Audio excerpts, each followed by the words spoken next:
ပါရမီရှင်တွေပဲအောင်နိုင်တဲ့စာမှုပွဲတစ်ခုကိုကျွန်တော်ဖြေဆိုခဲ့ရပါတယ်ဆီယာမကပန်းသီးတစ်လုံးစားနေတဲ့အချိန်အတွင်းမှာကျွန်တော်တို့ကမေကွန်းပေါင်း100ကိုအပြီးဖြေရမှာပါကျွန်တော်ရဲ့လင်မြန်တဲ့အတွေးခေါ်ကိုသုံးပြီးမေကွန်းလာတစ်ခုလုံးကိုအမြန်ဆုံးဖြည့်ဆွတ်ခဲ့ပါတယ်9မိနစ်အကြာမှာဆီယာမကပန်းသီးစားလို့ပြီးသွားတယ်လို့စာမှုပွဲကလည်းပြီးဆုံးသွားပါတယ်ဆီယာမကအဲ့ဒီနေရာမှာတင်အမှတ်ချစ်ပြီးနောက်တစ်ဆင့်တက်မဲ့သူတွေကိုကြီးညာတဲ့အခါကျွန်တော်တယောက်တည်းပဲအောင်မြင်ခဲ့ပါတယ်ဒုတိယအဆင့်စာမှုပွဲမစခင်မှာမိန်းကလေးတစ်ယောက်ကသူမရဲ့ခဲတံကိုရေနှုတ်မြောင်းနဲ့မတော်တဆချမိသွားပါတယ်ဘေးနားကလူတွေကသူမကိုကူညီဖို့နေနေတတ်တာထွက်ပြေးသွားကြပါတယ်ဒုတိယစာမှုပွဲဆောက်ဖို့10မိနစ်ပဲလိုတော့တာကြောင့်ကျွန်တော်လည်းကူညီဖို့အချိန်မရပါဘူးဒါနဲ့ပဲခဲတံကို2ပိုင်းချိုးပြီးတစ်ပိုင်းကိုသူမကိုပေးလိုက်ပါတယ်သူမကကျွန်တော်ကိုအထက်ထက်ကျေးဇူးတင်ပြီးဒီဝေယဝိဆကိုပြန်ပေးဆက်ပါမယ်လို့ကတိပေးခဲ့ပါတယ်ဒုတိယအဆင့်မေကွန်းတွေကတော့တကယ်ကိုခက်ခဲလွန်းလာပါတယ်တချို့ဆိုမေကွန်းကိုမြင်တာနဲ့တင်လက်လျှော့ပြီးထွက်သွားကြပါတယ်ကျွန်တော်ကိုယ်တိုင်လည်းတပုံးမှမဖြေနိုင်ပဲဖြစ်နေတော့ခုနကမိန်းကလေးကတော့အမြန်ဆုံးဖြေပြီးသွားပါတယ်သူမစာမေးပွဲခန်းထဲကထွက်သွားတဲ့အချိန်မှာကျွန်တော်စီကိုစာရွက်လေးတစ်ရွက်ခိုးပြီးပြစ်ပေးခဲ့ပါတယ်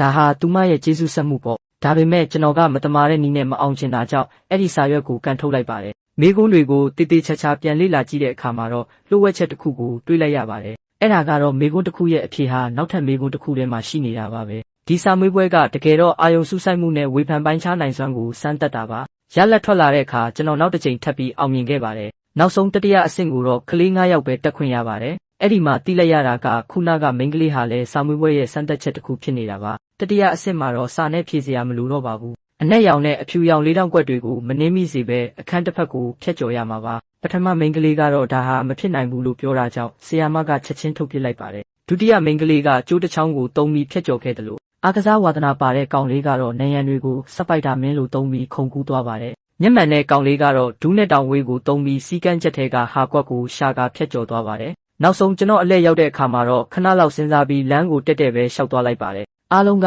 အံ့ဩသွားကြပေမဲ့ကျွန်တော်လည်းအောင်မြင်သွားပါတယ်ဘာကြောင့်လဲဆိုတော့ကျွန်တော်ရဲ့တွက်ချက်မှုအရအဲ့ဒီကျမ်းပြင်ဘောကကွက်တွေက၄တောင်ကွက်တွေမဟုတ်ကြလို့ပါပဲ